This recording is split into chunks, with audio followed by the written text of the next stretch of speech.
Hey, it's Aaliyah, and I am back with another conversation. Daily Conversations is all about highlighting people's stories, their impact, their why. And when I say people, I'm specifically talking about educators, entrepreneurs, homeschooling parents, people who are like trying to do different things in the world. But I don't want to exclude anyone, don't get me wrong, but I am specifically like talking about people who are doing things outside of the box, and inspiring other people to do the same, right? Because something that I truly want to highlight is that we don't have to, have a mansion and then millions of dollars to make an impact or be an influencer, right? That we can just do the work and let our lives be the testimony. And so I'm here with Nandi today, a special guest, because she is a living and walking testimony. And I cannot wait for her to share her story with us. So, Nandi, if you do not mind introducing yourself by telling us who you are, something interesting about yourself, and what you do. Okay. So I am Nandi Edouard. I am the founder and executive director of the Simple Vue Academy. I feel like that doesn't make sense unless I tell you my story of how I even got to being the founder of a 6 through 12 charter school. But I was born and raised in Cobb County, Georgia, which is one of the counties that we service through our school model. I live and breathe this community. I work in it, was raised in it. It's where I'm from. I really am proud of it. Graduated from Spelman College is where I got my first taste of true blackness, and then black womanhood and sisterhood. And it was just a beautiful experience. And then after leaving Spelman, I went to teach 6th through 8th grade English. Middle school is my jam. I love middle schoolers. They are my favorite people in the world, because they're just so crazy and I just love them so much. And then I went to Brooklyn, New York to be a dean of students over a high school, and then got my master's at Columbia in educational leadership, and then became the director of school culture, which is kind of like assistant principal over the culture of a building. So I was doing parent engagement, social emotional health, advisory programming, all the things. And then I was like, I have all of this experience doing these things and creating spaces for brilliant children to thrive. Like, why wouldn't I create my own school? And so I got into a fellowship program that moved me back down to Cobb County to start and found the Simple Vue Academy. So that's like the thing that I do. The really interesting thing about me is that all while doing this, I was diagnosed with type 1 diabetes when I was 7. And so type 1 diabetes, to quickly overview, is really different than type 2 diabetes. Type 2 is usually the one when you have a poor diet or bad blood flow and things like that. But mine is my pancreas and my body does not work. And so I have to give myself insulin in order to stay alive. And so that comes with a lot of mood swings and hormonal imbalance. And just some days I'm just like, I can't get out of bed. So how do I battle type 1 diabetes and found a school all in one person's body is absolutely insane. So I think that is the interesting thing about me. Wow. I mean, you already asked the question. I would love to know, how are you managing all of this and taking care of yourself, especially with type 1 diabetes? Thank you for Yeah, of course. I mean, it's a lot of just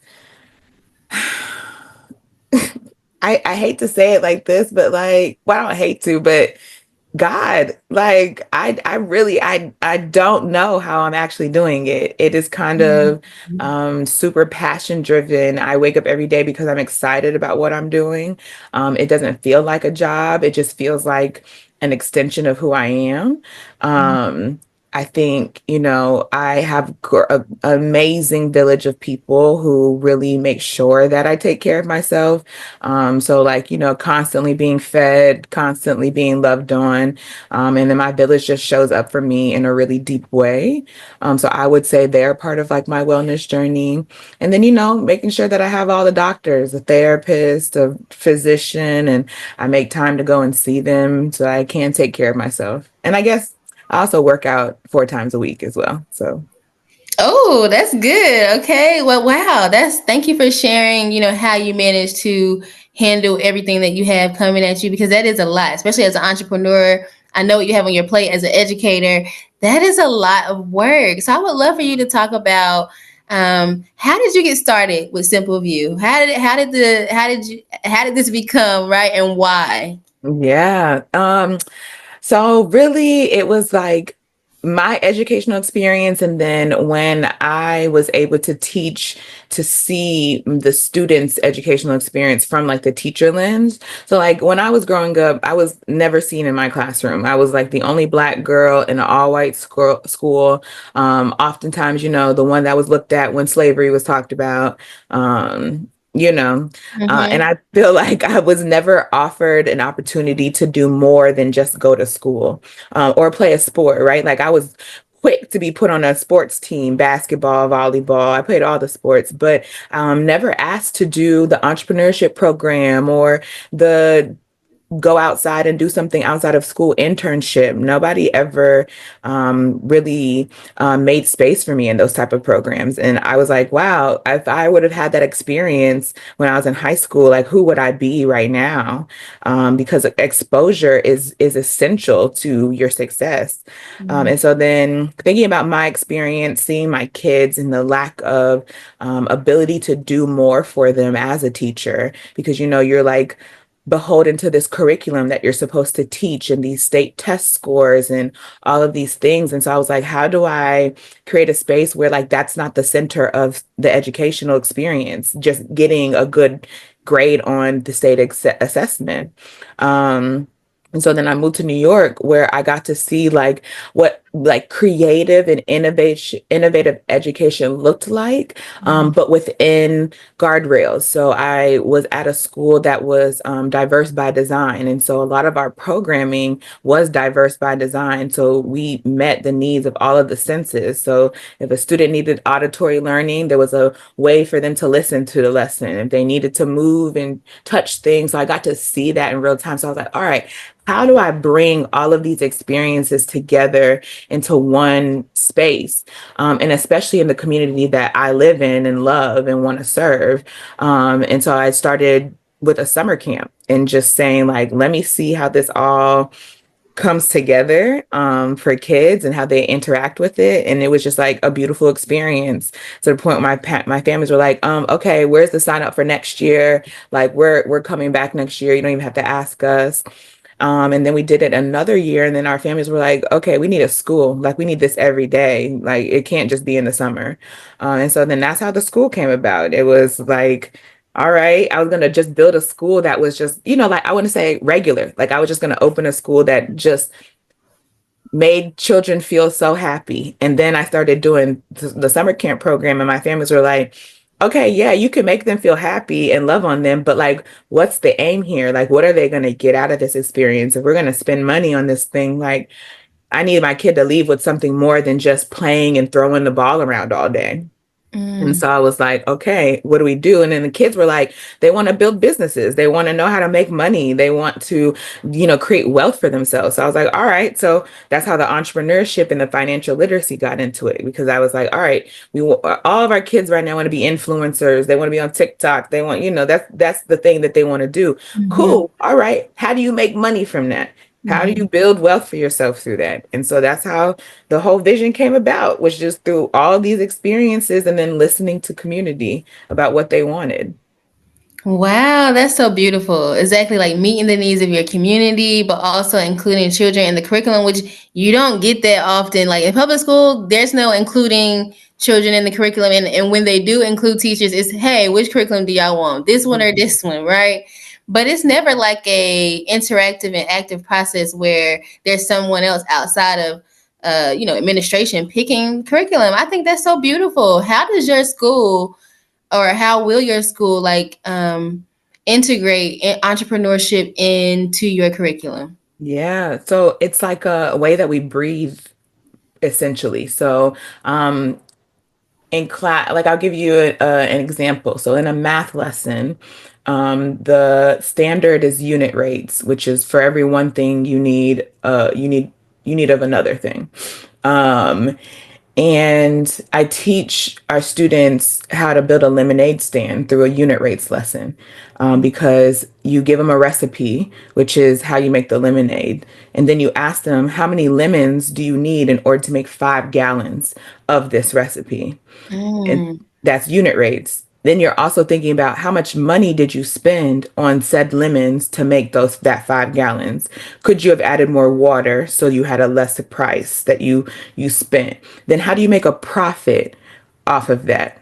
Then you start talking about integers, profit and loss. So if I sell my lemonade at $1, but I spent 65 cents to make that glass of lemonade, am I really making the profit that I want in order to offset all of the costs that I have? Personnel, operations, like the whole thing about a bit like to in order to run a business, right? So like it's the way that we breathe, it's the way that we talk at school, it's the way that we do our work through the standards and the curriculum. I wouldn't say it's like we're doing EL curriculum like this. It's not a curriculum like that. It's just a way of life. It's a way of being, through interdisciplinary learning. So we weave our contents together. So it's not just math class. You're also adding in standards of social studies, standards of science, engineering, things like that.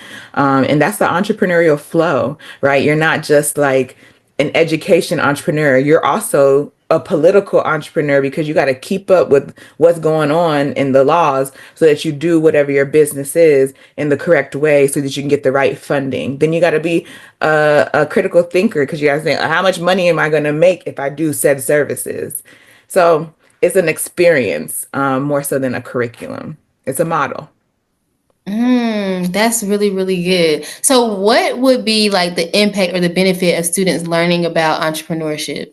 Yeah, so entrepreneurship is the number one way to economic mobility, because you're creating for yourself and then you're creating for your target audience and your community. So the impact we hope to see is that our students will go out into their chosen community, be it the direct one that is right in our neighborhood or whatever their target population or target audience is, and create space and create innovation, and more jobs for like-minded people. We are really trying to create an ecosystem of entrepreneurship because we're seeing that Black and brown bodies thrive through that type of experience and ecosystem. We're being shut out of a lot of things currently with this administration, and so we have to create for ourselves. It's the way of our ancestors, is what they did. So we need to reinvigorate that back into our community. That's beautiful. I love that because I mean, just we're educators. We know looking at the public education system, a lot of kids are not getting that, right? They don't get that full experience. In math, it's like, no, what's one plus one, two plus two? There isn't a lot of real world application. Can you speak more about why real world application is important in learning? Yeah, because of what you just shared, like our kids are like, what is this? What am I learning? They're so disengaged. And so when our kids disengage from education, they disengage from a lot of experiences and skills that they need to thrive in the quote unquote real world. On top of that, our kids live within the real world.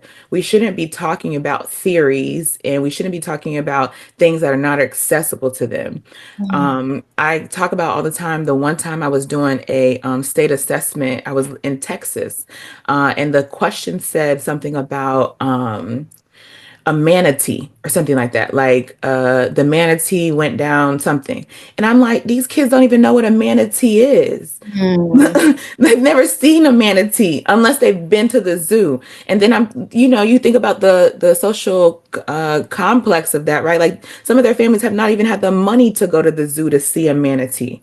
mhm, So it's like things like that are not sticky for our kids. And so they are like, forget it. I don't want to learn. And then this next generation has shown us that they don't care. They will leave in a hot minute. They will be like, this don't work. Bye. And I'm moving on mhm, to the next thing.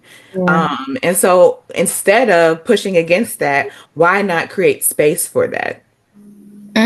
I love that. So, how are you, I guess, like motivating or encouraging students to go into entrepreneurship, right? I know that, you focus on that, but like, are you also, I know entrepreneurship is the focus, but like, what about other areas? Like, do you encourage, I don't even know what I'm trying to say, but like, Yeah, no, you I all focus on. yes. So basically, we have a college college prepare career ready model. Okay. So everything that we're doing will prepare you for college in the standard sense, but you'll also be ready for career through the skill-based learning that we do. And so the thought is that we're not producing a bunch of entrepreneurs, but more of people who think about the entrepreneurial mindset. Because you could be an entrepreneur, you could go work for a company and recreate a system that they have or innovate a product that they have. I'm not saying everybody needs to go create businesses, but what I am saying is everyone needs to go create space for us to thrive. I like that. Okay. Yes, I'm so glad that you understood the question I was trying to ask because everyone, like you said, will not be an entrepreneur. And I know that we also look at it the other way, like everyone will not go to college. So even Yep. just like opening up those different opportunities and making sure that children just understand like there are opportunities out there for you. And if they're not, you can create them. So I love that. I would love to go back to your school journey and talk about what were some challenges that you've been faced with so far with starting a charter school? Because that's a big feat. And if you could just explain like maybe what is a charter school, maybe the inner working, so people can truly understand like you're doing Yeah. something big. Yeah, this is crazy. This journey is absolutely insane. I tell people that all the time. Um, I, I wouldn't tell anybody to go start a school unless they like had the most solid village and mindset and vision on what they want, because people will take you off of this journey at every bend and tell you that you can't do it, and sometimes right in your face, and then sometimes in really undermining ways. Mm, So a charter school is a public school, and so it has to abide by all of the state laws that a traditional public school does, except we get a waiver that's called a Title 20 waiver that gives us flexibility in curriculum and hiring practices. mm, Um, so we're able to hire non-certified teachers and use whatever curriculum that we feel will meet our mission. The other thing about charter school is that if it's a single site charter school, we have to pay and operate our own facilities. So usually with a traditional school, or if you do a school within a district, they'll give you a building and they'll help you out with certain services. So sped services, transportation, school nutrition, things like that. We get none of that support. So we have to find our own people to do those things within our buildings, mm, and balance a budget all around that based on per pupil. So the way we get funding is federal funding. For every student, we get an allotment of money to run our operation and pay teachers. mm, Um, but in order for us to truly be innovative, we have to go fundraise or get other grants and things like that for the innovation in our schools, because the per pupil is just not enough money to operate a school. So I think foundationally understanding that while it might look pretty and while it might seem cool to have your own thing, it is extremely financially hard to balance a budget when you have nothing. And you're expected to have a bunch of things. I think the other part of my journey was just being the youngest kid on the block at every turn as well. And so there's always question of my age and experience and knowledge about this work. So, that is when I tell you every turn, parents even question my ability to do this because I'm so young. Um, I've been in pretty much every fellowship program you could be in for a charter school founder. And so a lot of my journey was just learning and being a student of the work, while also trying to be a leader of the work as well. So I tell people all the time, I am building the plane as I am flying it. Like I don't know all the things and I don't have all the answers, but my whole life for the past 3 years has been dedicated to this. And so I'm very knowledgeable about what is currently happening and how I see that all fitting into the big picture. What other things happened? I mean, some other minute things about my just unique journey is that I also teach a master's level class at Columbia on new school design. And so I also lead future education leaders through this journey on how to do it. I feel like the community centered way, because there's a lot of people who will just take a CMO or go to a CMO, which is a charter management organization, say they want to start a school, and they just plop a school in a neighborhood that they feel like needs a good school, instead of actually understanding the community and what the community wants. So I think that's a large portion of my unique work, is that I like sat in community for the last 2 years, being a member of community. So I sat on many community task force, many town hall meetings. I was a part of the getting our Mableton City Council together, and things like that, to make sure that I'm listening to the community and what they want from this educational experience instead of telling them what they want. So I would say like that's the journey. It's just learning, listening, and giving people what they want, all while trying to do it with a bunch of red tape. I think what I'll name here too for history purposes, because I know that you're going to blow up and be a big radio TV host or something. Hey. Okay. And so I need people to know that when we spoke in 2025, that the current administration, the Trump administration, has disbanded the Department of Education, which has disrupted public education, not just for what they think, who they think it's going to disrupt, but for the entire United States. And so at this time, we are all shaking in our boots about what is going to happen to our children because of the current political agenda of this administration. So when people watch this back in 2030, I need them to know that we was going through hell to get these doors open for Black and brown children. Can you speak a little bit more about that, if you would like to share your opinion on the dismantling of the Department of Education? I love to hear. I just want to hear, especially like you're an educator, so you have a different perspective on maybe a parent or someone on the outside. So, what is your perspective on that? Like, what's going Yeah. on? What solutions would you provide?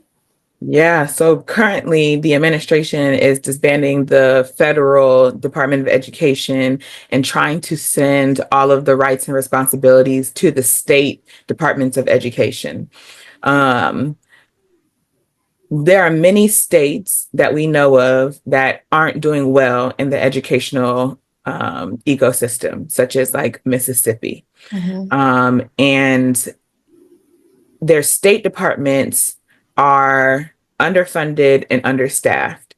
So if we now send all of the roles and responsibilities that the federal government, that has the power of trillions and millions of dollars, to just states whose budgets aren't that, to then conduct business on behalf of millions of children, which this means like the way they eat at school, the way they get services at schools, the way that they're transported to schools. There are many communities that have transportation gaps, don't have transit systems to get people back and forth.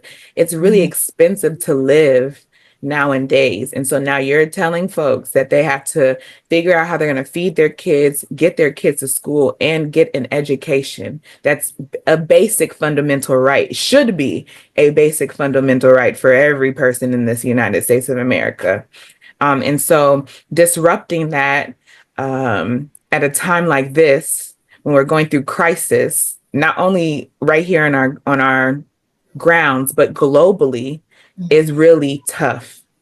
We just got off of a wave, and we're not even off the wave. We're just, at on a calm point for the racial disruption of our United States of America. George Floyd and all of that happened during the pandemic, and then even the pandemic, we're still feeling the lasting effects of that. And so we're not even out of that wave yet. And so it's just a lot going on with regards to education. And education is liberation. It is the way that we're able to conduct ourselves in the world. And so if our little people are not learning the things that they need to learn, our doctors, lawyers, admin, people who are going to conduct business on behalf of us are not going to be equipped or qualified to do that level of work that we're going to need. Say if they just like, okay, we shutting down the Department of Education, everything goes to the states. Maybe things. I can see the vision, right? Things will crumble before we can even rebuild. But what would the rebuilding process look like for you, or what are some solutions? If this was to happen, what would be some solutions that parents can have, educators? Like, how can we move forward from this? What would we be able to do? Yeah, I would say right now, tracking everything that we can get our hands on is essential, because they're burning books, they're taking books away that have historical knowledge and experience that we're going to need in order to move forward. Like, I don't even know who said it, but history repeats itself. And so if we don't even know our history, we're not even going to know how to arm ourselves for the future. So I would say, like, any book that has historical context or knowledge, get it, hold on to it, as we go through this transition, because they're trying to go through an erasure. They're trying to erase our history. So I'm not speaking to Black and brown families. White people are in a different playing field than us, and so they will figure it out. But for our Black and brown families, we need to hold on to what we got. We need to band together. That's the biggest thing. We have got to unite. We've got to start working together. We cannot continue to work in silos. I would feel like if things got moved to this state, I can only really speak for Georgia, because that's where I'm living and breathing and working. We would be okay because we have many tools and resources that we're already putting into play for math and reading increases. So I think we would be okay, but I just worry for other states, and then how that impacts us, the United States as a whole, because people move, people migrate to different places. And so the level of education that you get in one place, you might not be able to get in another. Because right now the federal Department of Education gives us some uniformity, so that, like, everybody is still trying to meet the same bar. And not that that's good or bad, but it just gives us something to reach. And now states are going to be able to lower or raise the bar depending upon their feelings. And so that feels kind of hard as well, because then you have people in places of power that will X out certain communities and delay or deny access to funding or resources, based upon whatever metrics of success they put in front of us. So they could say, as a charter school, because we give you flexibility, you got to get a 99% on all state assessments. And it's like, how am I going to be able to do that? Wow. So, so thank you for sharing, your perspective on this. This is a big conversation that is going on right now. I see a lot of people sharing their perspective. I see some people that's for it, some people that's against it, the pros, the cons, this, like, everybody is talking about it. And it is something that we should be talking about, right? We should be talking about what's going on. If these things do happen, how can we move forward? That is so important. I love how you brought up unity. I love how you just brought up, like, retaining our information, saving the information. But yeah, y'all, we got, like, we're out here. Educators are out here. People like Nandi are starting schools, and we have to support these people like you, people like me, right? I met Nandi in our 4.0 fellowship, where they bring founders together, and I have access to a lot of people that are doing things. So there are solutions. And what advice would you give to an educator or entrepreneur who may want to start a school? Build your community from the community that you want to serve. It's essential. It is the right way to build school. And keep fighting because it's hard, but you got to keep at it for the best spaces for our children. I can tell, look, I can tell that starting a school is so much work.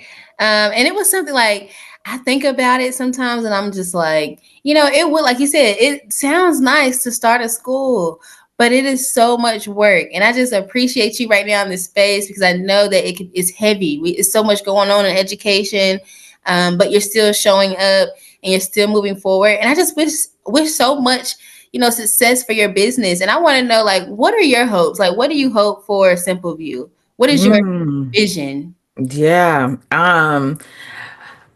If I had my way, it would be a bunch of beautiful children working with their families to create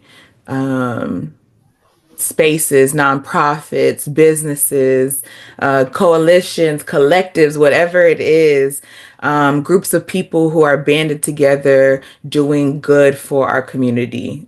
That is what I hope to see our kids doing once they leave our doors.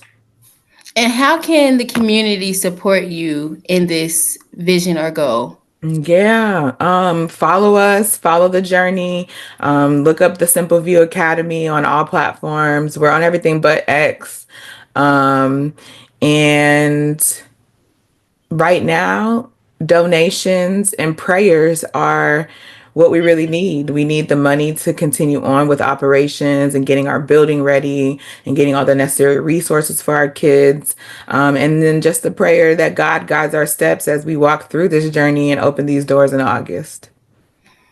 Awesome. Is there any last words that you're feeling like that you want to release before we go? Is there like maybe last thoughts, advice, anything? It could be before we go. No, but I want to say thank you so much for seeing me and for hearing my story. And I'm so excited that we got to connect in 4.0, randomly too, because that was like a random breakout room that we got Yes. put in. Yeah. And so I'm just thankful for this journey and to meet people like you and for you to like value my voice so that you share it with others. So thank you so much for the invitation. No problem. You all, this was Nandi. She is starting a charter school in Georgia. Let's give it up for her and let's show her some love and support by liking and sharing this video. And I will see you on the next episode. Peace.